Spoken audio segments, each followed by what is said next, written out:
কয়েকদিন আগে আমি নীলফামারীর কিশোরগঞ্জ থানায় গিয়েছিলাম। ওরা আমাকে বৃদ্ধাশ্রমে নিয়ে গেল দেখার জন্য। যে দেখি এইদিকে 25 জন, এইদিকে 25 জন, 50 জন মা আর বাবা বসে আছে। এদের চেহারার দিকে তাকিয়ে আমি বুঝতে পেরেছি সবাই তার সন্তানের জন্য বরদোয়া করছে। তাদেরও তো আমাদের মতো ছেলে মেয়ে নেই। কথা বলেন না কেন? আমি 2 জনের সাথে কথা বলেছিলাম। একজনের ছেলে ডিসি আর একজনের ছেলে আমেরিকায় থাকে, অথচ মা আর বাবা 2 জন বৃদ্ধাশ্রমে। চোখের ভেতরে ছলছল করছে পানি। আপনি আজ পর্যন্ত শুনেছেন যে কোরআন জানে, হাদিস জানে, আলেম না, শুধু কোরআনের জ্ঞান আছে, আল্লাহ সম্পর্কে জ্ঞান রাখে, এরকম মন মানুষ তার মা বাবাকে বৃদ্ধাশ্রমে রেখে দিয়েছে? যদি কোনো জায়গায় রেখে দেয়ও এর পেছনে একটা কারণ আছে। আমি যতটুকু খোঁজ নিয়েছি, যদি এরকম কিছু পায়ও, আপনি দেখবেন হয় তার স্ত্রীর কারণে, শ্বশুর শাশুড়ির কারণে মা বাবাকে হয় আলাদা করে দেয়, নয় বৃদ্ধাশ্রমে রেখে দেয়। আল্লাহর সাথে, রবের সাথে পরিচয় থাকার পরও অনেক সন্তান পারে না, কারণ স্ত্রীর মন রক্ষা আর শ্বশুর শাশুড়ির দিকে তাকাতে গিয়ে নিজের মা বাবাকে ছেড়ে দেয়। কথা বলেন না কেন? আমার এই চোখের দেখা, মাত্র 7 বছর বয়স, এখনো পর্যন্ত আলিফ বা তাসা খুব বেশি ভালো করে পারে না। কয়েকদিন ভর্তি হয়েছে মাত্র। ওস্তাদ দেখলাম বৃষ্টির ভেতরে এসে অজু করবে, ছাত্র পায়ে পানি ঢেলে দিচ্ছে, কাদা লেগেছিল কাদা ছড়িয়ে দিচ্ছে। মাত্র 7 বছর। আমি এই চোখেও দেখেছি। বিশ্ববিদ্যালয়ে ক্লাস চলছে, আমি তখন জাহাঙ্গীরনগরে ছিলাম। মাস্টার্সে ক্লাস চলছে, শিক্ষককে জুতা দিয়ে পিটাচ্ছে ছাত্র। বলছে বাংলাটা বলতে পারলাম না, যতরে আমি মেরেই ফেলবো। শিক্ষক বলছে বাবা তুই আমারে ছেড়ে দে, আমি জীবনে আর ক্লাসে আসবো না। বলে না, তোরে আমি বলেছিলাম যে ওই শিক্ষা দিতে দিলি না, তোরে আমি মেরেই ফেলবো। ওইটাও ছাত্র, এটাও ছাত্র। ওইটা অলরেডি মাস্টার্সে পড়ছে, জানোয়ার হয়ে গেছে। আর এটা এখনো আলিফ বা শেষ হয়নি, এটা মানুষের মতো মানুষ হচ্ছে। কথা বলেন না কেন? এই জন্য আহ্বান জানাচ্ছি, রবের নামে পড়া আরম্ভ করা লাগবে।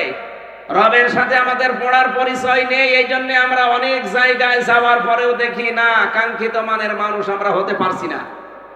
এই জন্য ইন্নাল্লাযীনা আমানু ওয়া আমিলুস সলিহাত, সারা জীবনে আয়াতের ব্যাখ্যা শুনিয়েছে, যারা ঈমান আনে আর নেক আমল করে না। সালেহ শব্দের শাব্দিক অর্থ শুধু নেক নয়, শুধু সৎ নয়। সালেহ মানে যোগ্য। সালেহ মানে কি? আমরা যারা বলি আল্লাহর আইন চাই, সৎ লোকের শাসন চাই, সৎ হওয়া লাগবে এবং লোকটাকে যোগ্য হওয়া লাগবে। বহু মানুষ আমরা সৎ দেখেছি এই দেশে, দেখতে তো ভালোই লাগতো, মনে হতো যে আসমান থেকে পালিয়ে এসেছে দরবেশ, কিন্তু এত বড় অসৎ মানুষ বাংলাদেশে আর নেই। কথা বলেন না কেন? আমি নিজে দেখেছি, আমার মাথায় যখন দড়ি দিয়ে কোর্টের বারান্দা নিয়ে দিয়ে যাচ্ছিল, এই দরবেশ বাবা আমার সামনে ছিল। উনি ম্যাজিস্ট্রেটের কক্ষে প্রবেশ করলো, করে কি যেন বলে আসলো। আসার পরে আমারে দেখে উনি হাসি দিল। হাসি দেওয়ার পরে এটাই জানিয়ে, চোখ টিপ দিয়ে এইটাই জানাতে চেয়েছে যে দেখেন কেমন লাগে। আজ যখন দরবেশকে এই দাড়ি কাটা অবস্থায় নিয়ে যায়, আমারও মাঝে মাঝে মনে হয় ওনার ওই কথাটা, দেখ কেমন লাগে। যদিও এটা আমি মন থেকে বলি না, বিপদে পড়লে আসলে উপহাস করা ঠিক না, কিন্তু ওনারা যা করেছে আল্লাহ মনে হচ্ছে উল্টিয়ে ওইটা ওনাদের উপরে ফেলেছে। গতকালকে আমি রাতের বেলা ছিলাম চাঁদপুরের ফরিদগঞ্জ।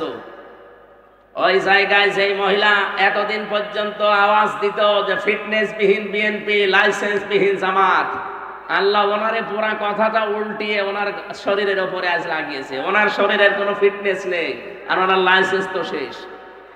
আর কথা বলছে না কেন? আমি তো আর রাজনৈতিক নেতা না, রাজনৈতিক কথা বলবো ইঙ্গিত দিলাম।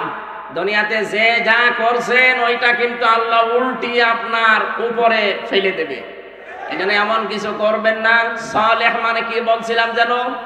যোগ্য। জোরে বলেন কি? এই জন্য এই যোগ্য করে করে তুলতে হলে এই দেশে যারা কাজ করছে মানব জাতির পেছনে, আপনি তাদের কাছে থাকবেন। কারা কাজ করছে আপনার বিবেক আছে, আপনি দেখে নিন।